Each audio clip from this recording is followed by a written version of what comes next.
আমরা এই মুহূর্তে রয়েছি মেদিনীপুর মেডিকেল কলেজ হাসপাতালের স্টোর রুমের ভেতরে, মেডিসিন স্টোর হয় যেখানে। এই স্টোর দেখলে চোখ কপালে উঠবে আপনারও।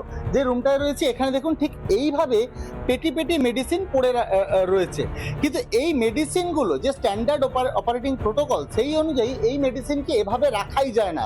প্রত্যেকটাকে র্যাকিং সিস্টেমে রাখতে হবে, কোল্ড চেনে রাখতে হবে। আমি দেখাবো একটু। এই যে দেখুন একটা ফ্রিজ, এই ফ্রিজের মধ্যেই মেডিসিন রয়েছে। দেখুন মেডিসিন, এই মেডিসিনগুলো কিন্তু কোল্ড চেনে রাখার কথা, এবং খুব উল্লেখযোগ্যভাবে এই কোল্ড চেনে কেন রাখতে হয় তার কারণ 2 ডিগ্রি থেকে 8 ডিগ্রির মধ্যে যে টেম্পারেচারে যে ওষুধ রাখার কথা সেগুলোকে কোল্ড চেনে রাখতে হবে, কিন্তু সেরকম কোনো ব্যবস্থাই এখানে নেই। পাশাপাশি দেখাবো এই যে মেডিসিনগুলো, এইগুলোকে এভাবে মাটিতে রাখাই যায় না। তার কারণ হচ্ছে ড্যাম্প হয়ে যেতে পারে এবং ওষুধ নষ্ট হয়ে যেতে পারে, কিন্তু এইভাবেই একেবারে মাটির মধ্যে পড়ে রয়েছে এই মেডিসিনগুলো।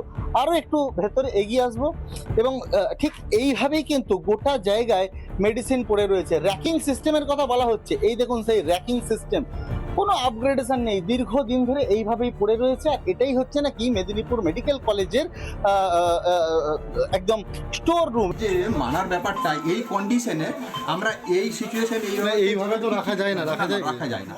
তাহলে কি করে আমরা সেটা মানুষ মানার জায়গাটা আমরা তো আমাদের হার্ট অ্যান্ড সোল চেষ্টা আছেই, যে জানিয়েছেন ঊর্ধ্বতন কর্তৃপক্ষকে। আমাদের যা জানানো আছে। এটা আমি স্টোর থেকে বেরোচ্ছি, ঠিক আছে, এবং এই বেরোনোর সময় আমি যদি দেখি এইটা হচ্ছে বাইরে যাওয়ার রাস্তা। দেখুন এইখানে রাখা রয়েছে বেশ কিছু লিকুইডস, যে লিকুইডসগুলো আসলে রাখার কথা এরকম র্যাকে, কিন্তু এই র্যাকে নেই, রয়েছে মাটিতে। এবং শুধু তাই নয়, আমি যদি আরও এগিয়ে আসি, চেয়ারের ওপরে যেগুলো র্যাকে থাকার কথা চেয়ারের ওপরে রয়েছে। এই হচ্ছে একের পর এক সলিউশন। আগের টেনিওরে যখন আমার এটা রেসপন্সিবিলিটি ছিল অ্যাজ আ এমএসভিপি, তখন এটার ফাইল তোলা হয়েছে, জমি বলে দেওয়া হয়েছে, ফাইল ডান দিক বাঁ দিক উত্তর দক্ষিণ পূর্ব পশ্চিম ঘুরছে। স্বাস্থ্য ভবনে একাধিকবার আমি নিজে গিয়ে মিটিং করেছি, দরবার করেছি। আলটিমেটলি শেষ অবধি গিয়ে যে ডেলিভারিটা দিচ্ছে আমরা তাকে স্কেপগোট করছি, কিন্তু অ্যাকচুয়ালি তো ফল্টটা অনেক গোড়া থেকে শুরু হচ্ছে।